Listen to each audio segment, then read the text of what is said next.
Olá, hoje nós vamos começar o estudo do livro de Números, né? E vamos ler e estudar os capítulos 1 a 3 do livro de Números. Números é o quarto livro do Pentateuco. Pentateuco é o conjunto dos 5 primeiros livros da Bíblia, que são Gênesis, Êxodo, Levítico, Números e Deuteronômio.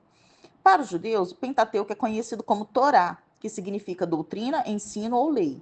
A palavra Pentateuco vem do grego Pentateuchos, que significa 5 rolos ou 5 recipientes.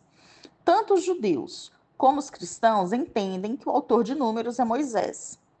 O livro de Números recebe esse nome porque nele existem 2 recenseamentos, um feito no início, no capítulo 1, e o outro 40 anos mais tarde, né, antes dos judeus entrarem na terra de Canaã. Historicamente, o livro de Números começa onde termina o livro de Êxodo, cobre um período de aproximadamente 40 anos e é a história do avanço de Israel em direção à Palestina. O livro começa com os preparativos para a marcha através do deserto, relata as experiências na jornada, descreve a falta de fé que levou os israelitas da geração do Êxodo a recusarem a conquista da terra prometida, relata os 40 anos de espera até que uma geração inteira morresse e termina com os preparativos para entrar em Canaã. Em vista do seu conteúdo, Números foi, evidentemente, escrito como uma admoestação para que a geração de israelitas nascidos no deserto perseverasse na fé e na obediência, as quais faltaram aos seus pais. E percebemos que os hebreus nesse período eram nômades e habitavam em tendas. Agora nós vamos entrar diretamente nos capítulos do livro de Números e vamos começar com o capítulo 1. No capítulo 1, Deus manda Moisés levantar o censo de Israel. No versículo 1 do capítulo 1, o que Moisés escreveu foi por inspiração divina, fato este declarado repetidas vezes neste livro. Esse fato é salientado no primeiro versículo do livro, no último versículo e no início de muitos capítulos deste livro. A ordem dada aqui por Deus a Moisés teve lugar 10 meses e meio após a chegada do povo ao Monte Sinai, isto é, 3 meses depois do Êxodo e 1 mês após a construção do tabernáculo. No versículo 2 do capítulo 1, o propósito do censo era organizar Israel como nação e também o seu exército. A realização do censo ressaltou o fato que cada indivíduo era importante nos propósitos divinos da redenção e que a atividade da nação devia ser dirigida por Deus, a quem também devia prestar conta de tudo. No versículo 3 do capítulo 1, o recenseamento tinha o objetivo militar para avaliar a potência bélica do povo israelita, tanto para a defesa como para a conquista da terra prometida. Dos versículos 4 a 16 do capítulo 1, os chefes de todas as tribos, exceto os levitas, que tinham sido separados para o serviço do tabernáculo, são mencionados aqui. As 2 tribos de Efraim e Manassés são listadas sob o nome de José, preservando o número de 12 tribos, sem contar os levitas. Foram escolhidos homens dos mais destacados de cada tribo para serem chefes e assistentes de Moisés, junto às suas respectivas tribos, designados com a investidura do cargo, com os títulos de príncipes de Israel e cabeças dos milhares de Israel. Dos versículos 17 a 19, do capítulo 1, procede-se então ao censo, sendo feito segundo a ordem de Deus. Dos versículos 20 a 43 do capítulo 1, o recenseamento dos israelitas foi levantado segundo as tribos patriarcais, de acordo com o registro dos seus clãs e famílias. Nos versículos 45 e 46 do capítulo 1, estes 2 versículos dão o total do recenseamento, 603.550.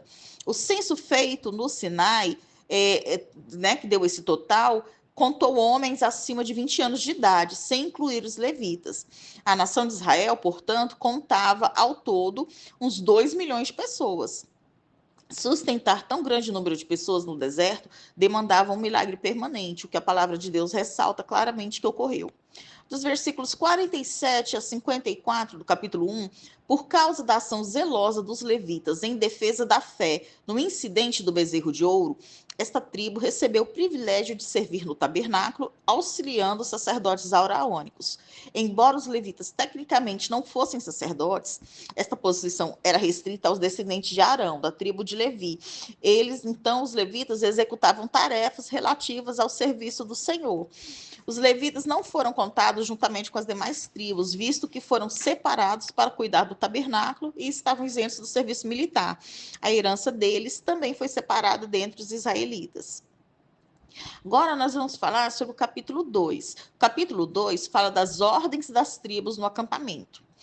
Nos versículos 1 a 2 do capítulo 2, as insígnias tinham as cores das pedras preciosas que representavam as 12 tribos na estola sacerdotal.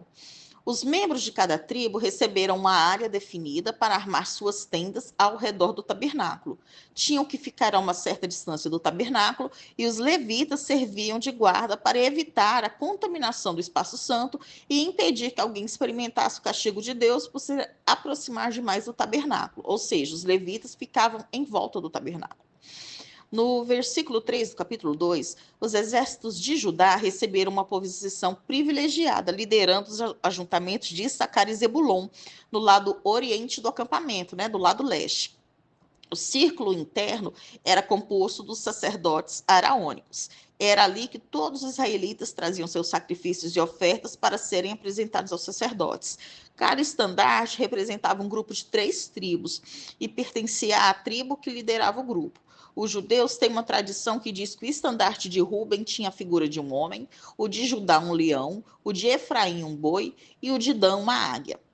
Então, ali, dos versículos 3 a 9 do capítulo 2, o primeiro exército da vanguarda, o que tomava dianteiro, o que ia à frente, era o de Judá, composto ainda pelas tribos de Issacar e Zebulon. Foi comandado por Naasson e ficava do lado oriente, do lado leste. Era composto de 186.400 soldados. Dos versículos 10 a 16 do capítulo 2, o segundo exército, comandado pela tribo de Ruben e composto também pelas tribos de Simeão e Gade, foi comandado por Elisur e ficava do lado sul do tabernáculo. Era composto de 151.450 soldados. Dos versículos 18 a 25 do capítulo 2, o terceiro exército era liderado por Efraim e composto pelas tribos de Manassés e Benjamim. Assim acampavam juntos descendentes de Raquel, Efraim, Manassés e Benjamim, os filhos de José e Benjamim. Era comandado por Elisama e ficava do lado oeste do tabernáculo. Era composto de 108.100 homens de guerra. Dos versículos 26 a 31 do capítulo 2, o quarto exército, liderado por Dan, era composto também pelas tribos de Azer e Naftali. Foi comandado por Aiezer e ficava do lado norte do tabernáculo. Era composto de 157.600 homens. Dos versículos 32 a 34 do capítulo 2, aqui repete-se o total do primeiro censo de todas as tribos, com exceção dos levitas, como o Senhor ordenou.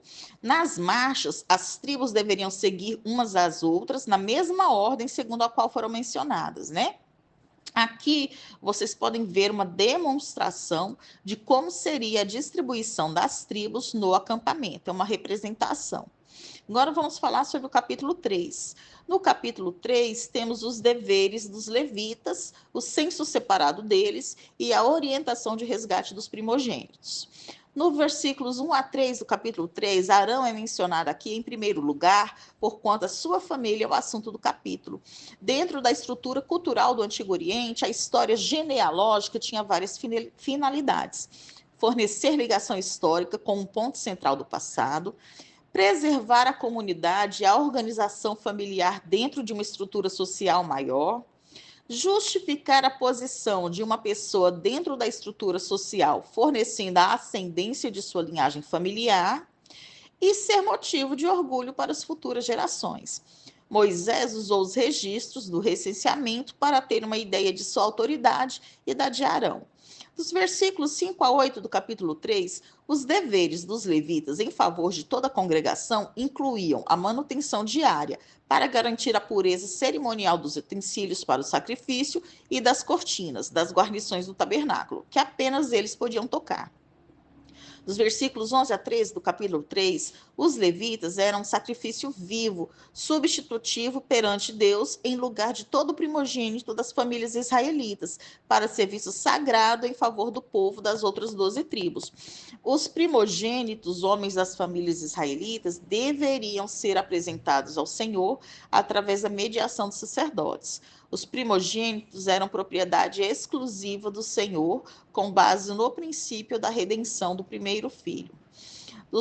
Dos versículos 14 a 16 do capítulo 3, o recenseamento dos levitas era separado do anterior porque aquele tinha um propósito militar, e os levitas eram isentos do serviço militar e serviam como pessoal de apoio que transportava os utensílios sagrados e tocava as trombetas em várias partes da batalha. O censo com propósito militar contou os homens de 20 anos acima, mas o dos levitas os contou a partir do primeiro mês de idade. Dos versículos 21 a 26 do capítulo 3, os filhos de Gerson ficaram incumbidos de cuidar do exterior do tabernáculo, sendo os vigias desse templo portátil, cujas cortinas eram 10, que mediam cada uma 12,8 metros por 1,3 metros, e além disso a tenda era feita de 11 cortinas de pele de bode, medindo 13,7 metros por 1,3 metros. Dos versículos 27 a 32 do capítulo 3, a família dos coatitas, os filhos de Coate, essa família recebeu as tarefas de guardar e transportar os utensílios santos do tabernáculo, inclusive a Arca da Aliança. Na verdade, eles não tocavam nesses objetos. Os sacerdotes embrulhavam os utensílios e depois os entregavam para os coatitas carregarem. Moisés e Arão eram coatitas, e coube a Eleazar, filho de Arão, velar por tudo o que dizia respeito ao santuário, supervisionando esta obra toda. Dos versículos 33 a 37 do capítulo 3, a família de Merari eram os que zelavam e transportavam os equipamentos necessários para montar e desmontar o tabernáculo. No versículo 38 do capítulo 3, Moisés e Arão deviam acampar de frente ao tabernáculo da congregação, tendo o direito exclusivo de se aproximarem do santuário.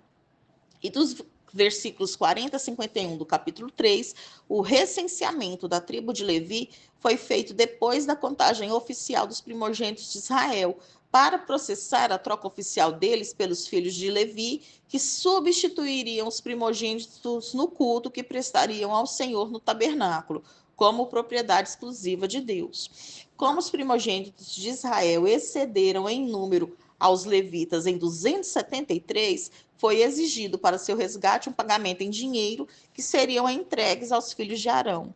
Então, agora nós encerramos o estudo dos capítulos 1 a 3 do livro de Números.